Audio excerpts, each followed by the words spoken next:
ആലുവ തിരുവൈരാണിക്കുളം മഹാദേവ ക്ഷേത്രത്തിലെ പാർവതി ദേവിയുടെ നടതുറപ്പ് മഹോത്സവം ഇന്ന് സമാപിക്കുകയാണ്. സുഗമമായ ദർശനത്തിന് വിപുലമായ ക്രമീകരണങ്ങളാണ് തിരുവൈരാണിക്കുളത്ത് ഒരുക്കിയിരിക്കുന്നത്. ഈ മാസം 12-നാണ് ആലുവ തിരുവൈരാണിക്കുളം മഹാദേവ ക്ഷേത്രത്തിലെ നടതുറപ്പ് മഹോത്സവത്തിന് തുടക്കമായത്. രാവിലെ 3 മുതൽ ഉച്ചയ്ക്ക് 1:30 വരെയും വൈകിട്ട് 4 മുതൽ രാത്രി 9 വരെയുമായിരുന്നു ദർശന സമയം. വിർച്വൽ ക്യൂ സംവിധാനവും ഏർപ്പെടുത്തിയിരുന്നു. ആയിരക്കണക്കിന് ഭക്തരാണ് ദിവസേന ദർശനത്തിനെത്തിയത്.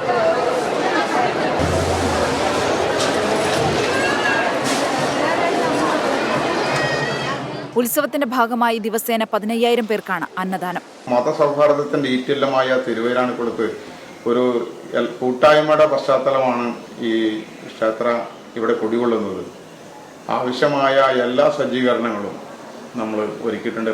ഉമാമഹേശ്വരന്മാർ അനഭിമുഖമായി ഒരേ ശ്രീകോവിലിലുള്ള ക്ഷേത്രം എന്നതാണ് തിരുവൈരാണിക്കുളത്തെ പ്രത്യേകത. ധനുമാസത്തിലെ തിരുവാതിര മുതൽ 12 ദിവസം മാത്രമാണ് പാർവതി ദേവിയുടെ നട തുറന്ന് ഭക്തർക്ക് ദർശനം നൽകുന്നത്. 24 കൊച്ചി.